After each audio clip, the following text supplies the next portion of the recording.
하나님의 크신 은혜와 평강이 오늘도 살아가는 모든 삶의 자리마다 충만히 임하시기를 기원합니다.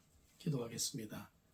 하나님 아버지, 하나님의 말씀으로 한 주를 점검받고 새로운 한 주의 소망을 확인하고 새로운 한 주를 준비하고자 합니다. 오늘도 하나님의 말씀 앞에 설 때에 깨달음을 주시고 지난 한 주를 겸허하게 살필 뿐만 아니라 말씀을 통해 오늘 우리 가운데 찾아오시는 성령 하나님의 기쁘심을 경험하여 하나님의 충만하심으로 걸어가는 귀한 이 아침이 되게 하옵소서. 우리의 마음을 어루만져 주시고 치유하시며 회복시키사 늘 주신 날을 새로운 날로 하나님의 은혜의 날로 살아가는 우리 모두가 되게 하옵소서. 예수님의 이름으로 기도하옵나이다. 아멘. 오늘 보실 하나님의 말씀은 레위기 14장 21절 말씀부터입니다. 레위기 14장 21절 말씀부터 같이 보겠습니다. 32절까지 레위기 14장 21절부터 32절 말씀을 같이 보겠습니다. 같이 읽겠습니다. 만일 그가 가난하여 그의 힘이 미치지 못하면 그는 흔들어 자기를 속죄할 속건제를 위하여 어린 순양 한 마리와 소제를 위하여 고운 가루 10분의 1 에바에 기름 섞은 것과 기름 한 록을 취하고 그의 힘이 미치는 대로 산비둘기 둘이나 집비둘기 새끼 둘을 가져다가 하나는 속죄제물로 하나는 번제물로 삼아 여덟째 날에 그 결례를 위하여 그것들을 회막문 여호와 앞 제사장에게로 가져갈 것이요 제사장은 속건제 어린 양과 기름 한 록을 가져다가 여호와 앞에 흔들어 요제를 삼고 속건제 어린 양을 잡아서 제사장은 그 속건제물의 피를 가져다가 정결함을 받을 자의 오른쪽 귓뿌리와 오른쪽 엄지손가락과 오른쪽 엄지발가락에 바를 것이요 제사장은 그 기름을 자기 왼쪽 손바닥에 따르고 오른쪽 손가락으로 왼쪽 손에 기름을 조금 찍어 여호와 앞에 7번 뿌릴 것이요 그 손의 기름은 제사장이 정결함을 받을 자의 오른쪽 귓뿌리와 오른쪽 엄지손가락과 오른쪽 엄지발가락 그 속건제물의 피를 바른 곳에 바를 것이며 또 그 손에 남은 기름은 제사장이 그 정결함을 받는 자의 머리에 발라 여호와 앞에서 그를 위하여 속죄할 것이며 그는 힘이 미치는 대로 산비둘기 한 마리나 집비둘기 새끼 한 마리를 들이되 곧 그의 힘이 미치는 대로 한 마리는 속죄제로 한 마리는 소제와 함께 번제로 드릴 것이요 제사장은 정결함을 받을 자를 위하여 여호와 앞에 속죄할지니 나병 환자로서 그 정결 예식에 그의 힘이 미치지 못한 자의 규례가 그러하니라. 아멘. 피부 질환으로부터 깨끗함을 입은 사람들은 하나님의 순서에 따라 정결 예물을 드려야 했습니다. 나병이나 악성 피부병에서 회복된 사람은 하나님 앞에서 정결 예식을 행한 후 다시 가족의 품으로 혹은 공동체로 돌아갈 수 있었습니다. 세밀하신 하나님은 피부병에서 회복된 이들이 정결 예식을 행할 때 그들 각자의 형편에 맞게 제물을 준비하라고 명령하셨습니다.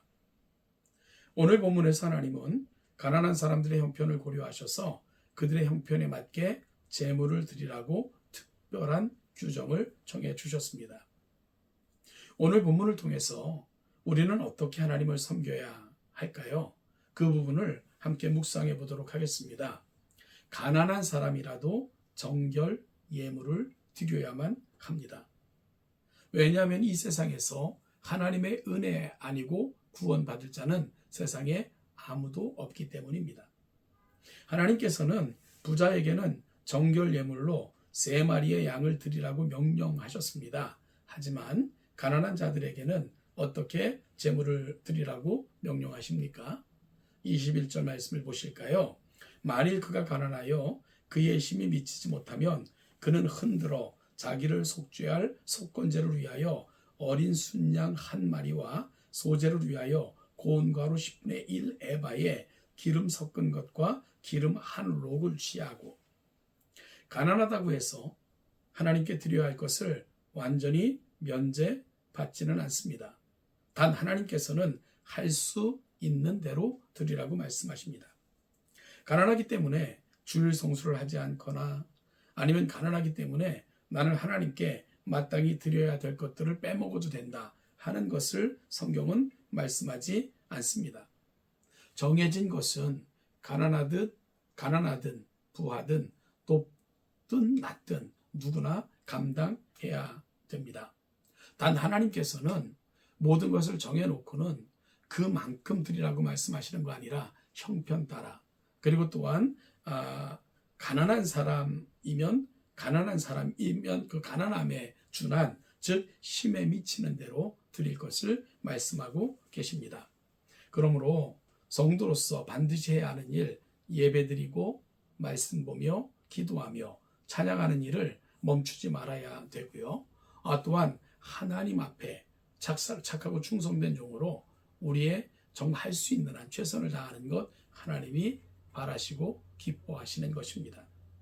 힘이 미치는 대로 정결 예물을 드려야만 합니다. 오늘 본문에서 하나님께서는 21절, 22절, 30절 그리고 32절에서 4번이나 반복해서 강조하시는 말씀이 있습니다. 힘이 미치는 대로입니다. 레위기 14장 30절, 그는 힘이 미치는 대로 산비둘기 한 마리나 집비둘기 새끼 한 마리를 드리되, 이 힘이 미치는 대로라는 말은 할 수 있는 대로라는 뜻으로요. 가난하다는 이유로 하나님께 드리는 것에 결코 소홀해서는 안 되고 단 형편과 처지 따라 합당하게 드리라 말씀하시는 것입니다. 내가 가진 것이나 내가 가진 소유에 상관없이 하나님께 대하여 최선을 다할 때 하나님께서도 우리에게 풍성한 은혜를 주십니다. 그래서 사도 바울은 고린도 교회 성도들에게 이렇게 권면합니다. 고린도서 9장 7절을 보면 각각 그 마음에 정한 대로 할 것이요 인색함으로나 억지로 하지 말지니 하나님은 즐겨 내는 자를 사랑하시느니라.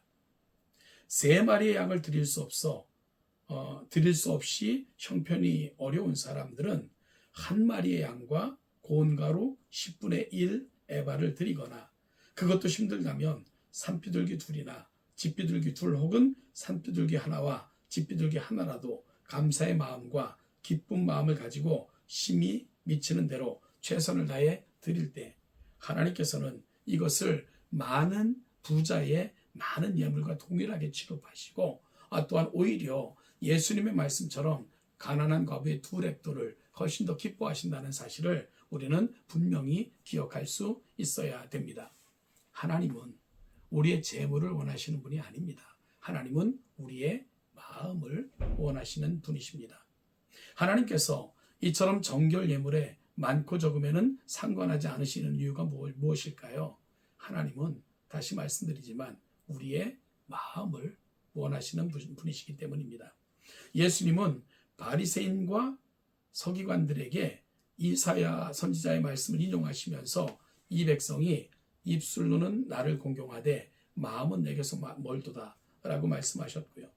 과부가 하나님께 정성껏 드리는 2렙도를 보고 한없이 즐거워하시고 기뻐하시며 자랑하셨던 분이 바로 우리 하나님이십니다.